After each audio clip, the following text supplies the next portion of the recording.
Welcome back to the Moxie Games. I'm joined once again by Adam Candy, which means we got some commentating to do.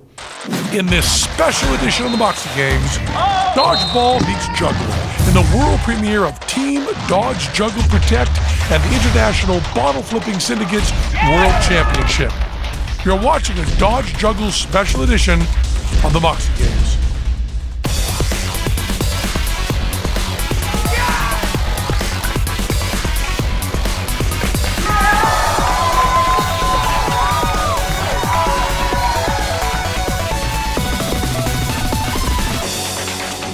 This is it, ladies and gentlemen. This is the event that you, Adam, me, and we all have been waiting for.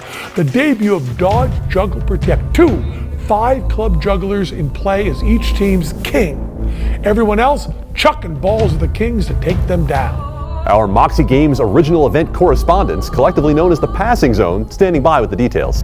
Okay, ladies and gentlemen, this is it. The final Dodge Juggle event, Dodge Juggle Protect. 2 5-club jugglers, each with a 5-person team sworn to protect them at all costs while trying to take out the opposing team's 5-club juggler located across the court. This is a best 2 out of 3 set double elimination tournament. Here are the teams. Team Angry Joe's of Angry Joe's Coffee. Team Hypertrophy. Team Mush Walks. Team Curious Codes. First up is Team Angry Joe's, consisting of Angry Joe himself, along with Cameron Ritter, Lisa Kamatsubara, Fabian Reese, and Nick Bronson. Their 5-club juggler will be Liam Halstead.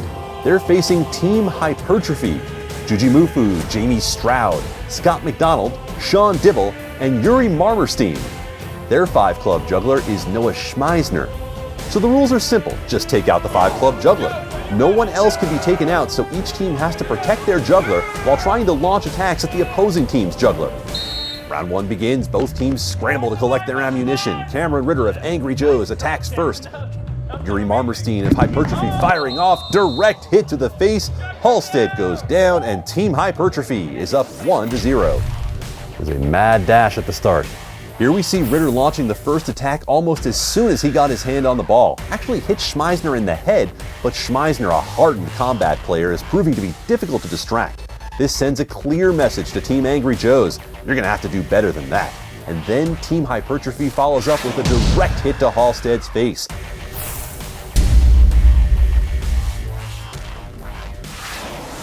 Oh, Bronson, how did that make it through Nicholas Bronson? Yeah. Oh, false start there for Yuri is ready. And here we go for round 2, Angry Joe's and Team Hypertrophy. Jujimufu fires a throw straight through Halstead's pattern. Then Fabian Reese fires off a direct hit, taking down one of Schmeisner's clubs. But Halstead also goes down. Both jugglers down. That didn't last long. Look at the throw by Fabian Reese knocking a club out there, and Yuri Marmerstein right after taking out a club over on the Angry Joe side. Schmeisner did go down first, but it's not clear how much longer the opposing team's juggler needs to remain in control. I would think they'd be better off leaving more back protecting and more defense, less offense, what I would think. Well, it's certainly an all or nothing approach when you have that much offense coming in up front. Oh, and here we have an angry mob scene about to get out of hand, pressuring the ref for a replay. And the call is made. That round will be replayed.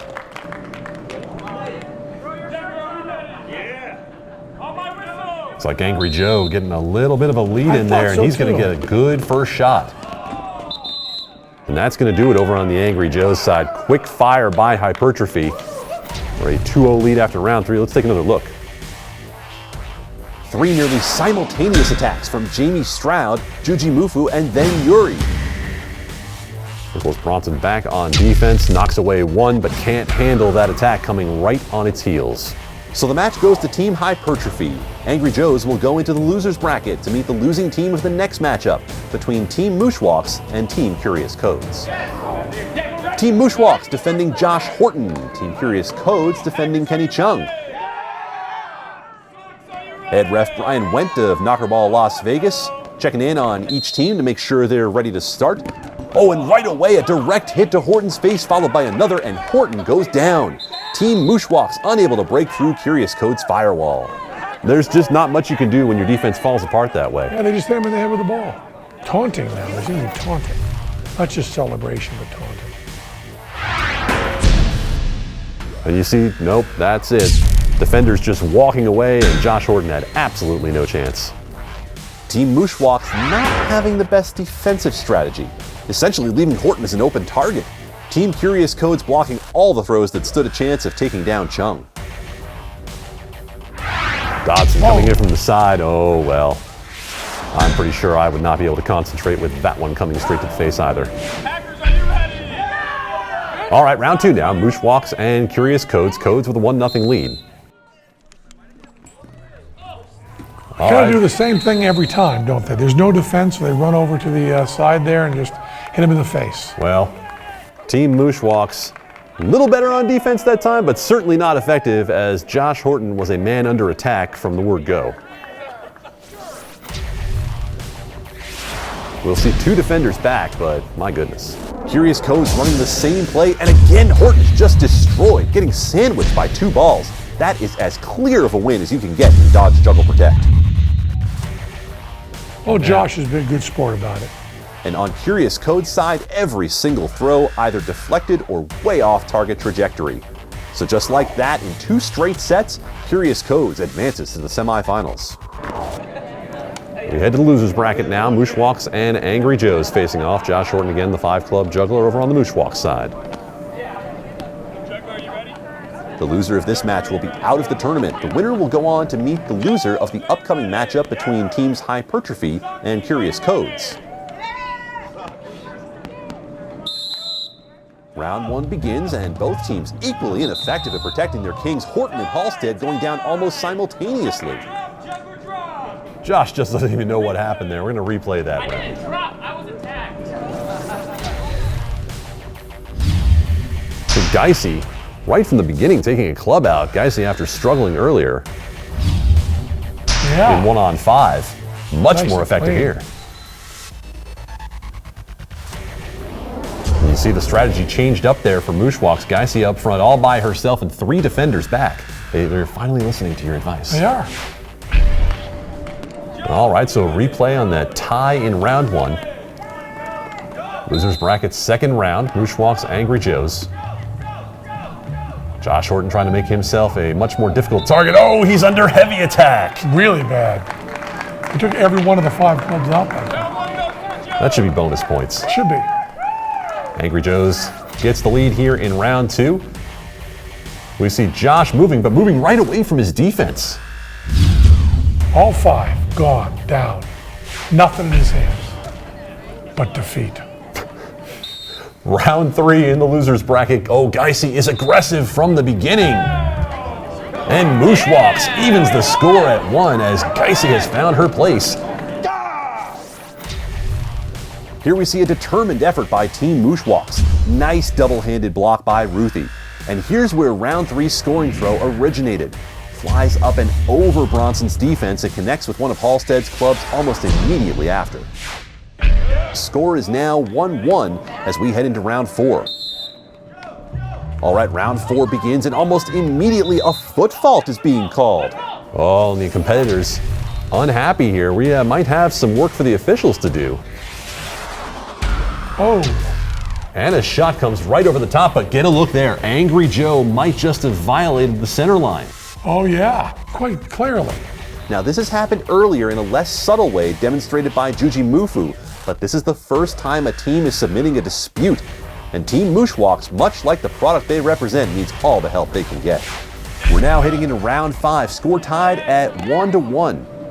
Round 5 begins and Team Mushwalks with 4 protective guards still unable to protect Horton. Komatsubara once again launching the penetrating attack, and Horton is taken down. Right from the start, Komatsubara sees a hole on the right sideline and circumvents the 4-team defense, flying right past Geisy and lands a direct hit to one of Horton's clubs, timed perfectly with its release from his hands. And you can see on Angry Joe's side, not much protection needed. With 4 people protecting Horton, that doesn't leave much of an offensive force. In fact, at least 2 of them are holding balls and not doing anything with them. Interesting strategy that didn't quite pay off, and Team Mushwalks paid the ultimate price. And Josh Horton, with a look of what can I possibly do on his face after that quick defeat. A man with no clubs. Team Angry Joes advances in the losers bracket to meet up with the losing team of the next matchup between Team Hypertrophy versus Team Curious Codes. Coming up next, bottle flipping and the continuation of Team Dodge Juggle Protect after this enlightening information.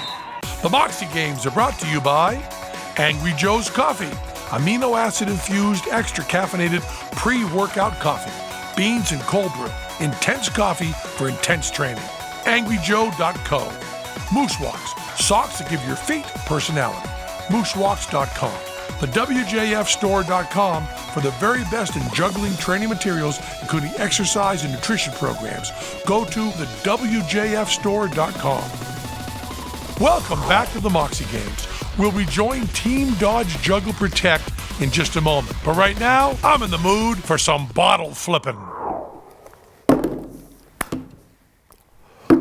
Well, welcome to the IBS World Championship. I'm Adam Candy, and joining me once again is Master Flipper Penn Jillette. You know, I wouldn't miss the world's first IBS World Championship, and I know millions of you out there are waiting anxiously for the start of this year's event, since our bottle flipping videos have already received over 14 million views. Certainly a groundbreaking event. The World Bottle Flipping Syndicate's World Championship is divided into 5 categories. The categories are most flips in a minute, through the ring, most consecutive flips, vertical platform landings, and freestyle. We had 15 competitors in total, all starting with most bottle flips in a minute. The top 6 then went on to the second event, through the ring. The IBS may have underestimated the difficulty of this category, as most competitors were unable to secure a landing. Horton failed to land the bottle by his 10th attempt, but continued to try anyway for the benefit of the crowd, and on his 13th attempt, magic. So nobody qualified through the ring. The next category was most consecutive landings. Trey and Bennett, the highest scoring competitors in most consecutive landings, Blake and Axel at 1 apiece, and no scorer for Horton and Sayers. In the vertical platform landing category, competitors have 10 chances to flip and land their bottle atop a 1 foot by 1 foot platform at 2 different heights, 7 feet and 10 feet. Scoring starts at 10 points, and with each failed attempt, score value drops by 1 point. Trey started off the round, not giving much hope to the feasibility of this feat.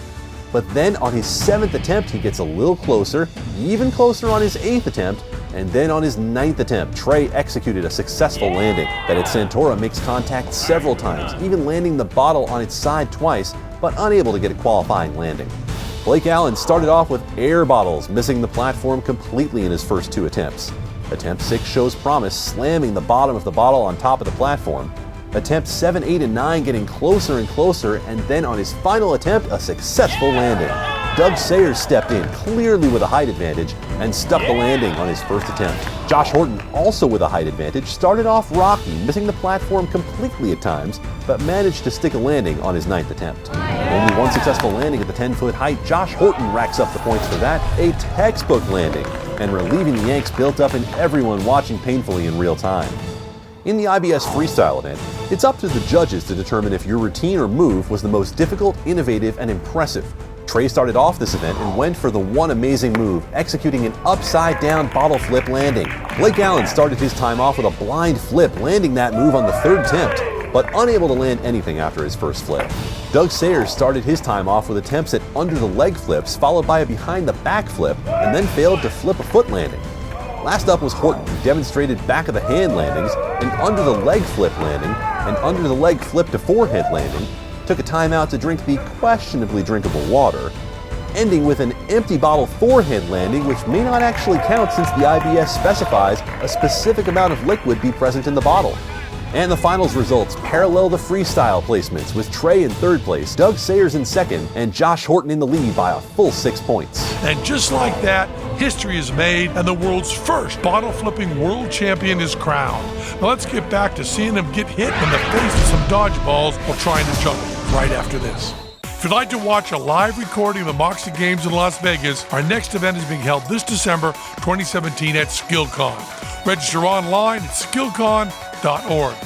We've seen Team Mushwalks take a dive, losing to both Curious Codes and Angry Joes, despite having one of the best 5 club jugglers as their king. We all know him as Josh Horton. Team Angry Joes suffered a loss against Team Hypertrophy and ended up in the losers bracket, but defeated Team Mushwalks to stay in the game. Now, undefeated teams Hypertrophy and Curious Codes are about to meet for the first time. The loser of this match will go up against Angry Joe's to determine who will make it to the finals. Kenny Chung, the 5-club juggler for Curious Codes, Noah Schmeisner for Team Hypertrophy. All right, here we go. Round 1 of the semifinals between Team Hypertrophy and Team Curious Codes. This is a power-on-power matchup. Jeremy quickly moving to the right sideline to look for an opening, the same move that took down Horton twice, and just as successful now taking down Schmeisner. They're good at celebrating, you know what I'm saying? They don't do the cartwheels and stuff, but they do celebrate. Here you see Jeremy quickly moving to the right and finding a hole between Yuri and McDonald. McDonald not fast enough to block, and Schmeisner takes it right in the face and decapitating the GoPro from his head.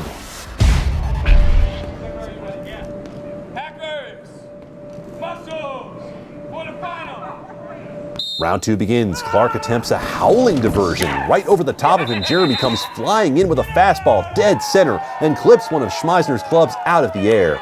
2 unanswered points for Curious Codes sends Team Hypertrophy into the losers bracket where they'll face Team Angry Joe's. Kind of brains versus brawn here, isn't it? Well, you can't crack a code without a plan, and it seems Team Curious Codes has figured out a way to hack Dodge Juggle, changing their gameplay immediately after the previous plan succeeded. Here we see an audio distraction from Clark. And then Dodson line drive down the center of the court and clips one of the clubs at the apex of its flight where it was unprotected. So that takes us into the losers bracket, Team Angry Joe's versus Team Hypertrophy. The winner of this matchup will make it to the finals against Team Curious Codes. Angry Joe's, Team Hypertrophy, losers bracket. Lots of attacks and blocks. Both teams doing an excellent job of defending, but an equally ineffective job of taking out the opposing team. Lots of defending going on the Hypertrophy side. It seems like everyone has adjusted to defending their juggler. Oh my. Team Hypertrophy there. And there's some celebration from Yuri. Yeah, My goodness. pretty good. Team Hypertrophy celebrating with a surplus of energy.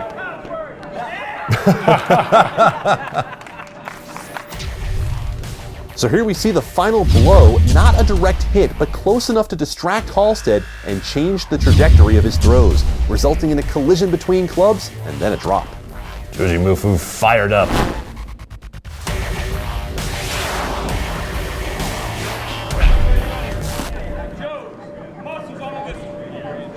Round 2 begins. Angry Joe's on the attack. Team Hypertrophy focusing on defending at the onset.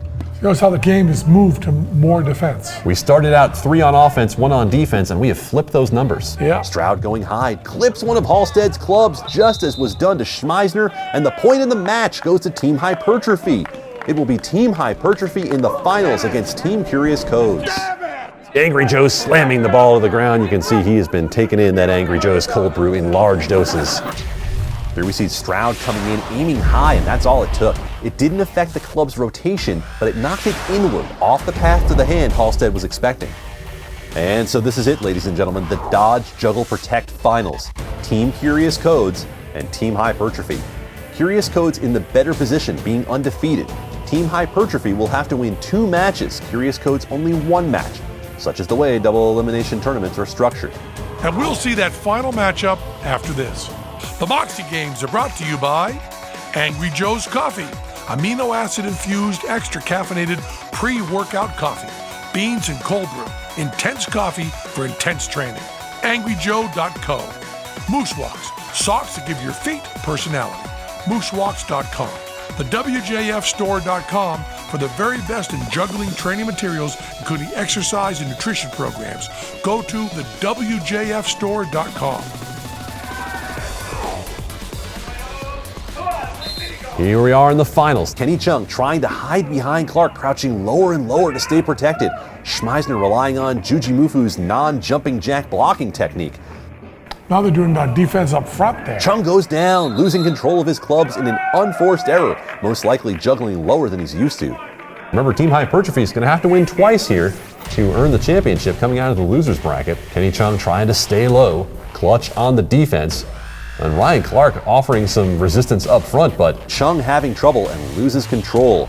And just before, we see Team Hypertrophy has learned how to defend against a strategy that has previously been working so well for Jeremy of Curious Codes, blocking his move down court and failing to find a hole in defense. It was close though, just not out of McDonald's reach.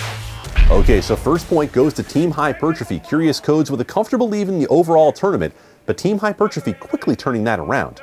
Jujimufu using a lat spread to defend the width of Schmeisner's pattern, but still needing to protect the height. Clutch doing an equally effective job protecting the width without a lat spread.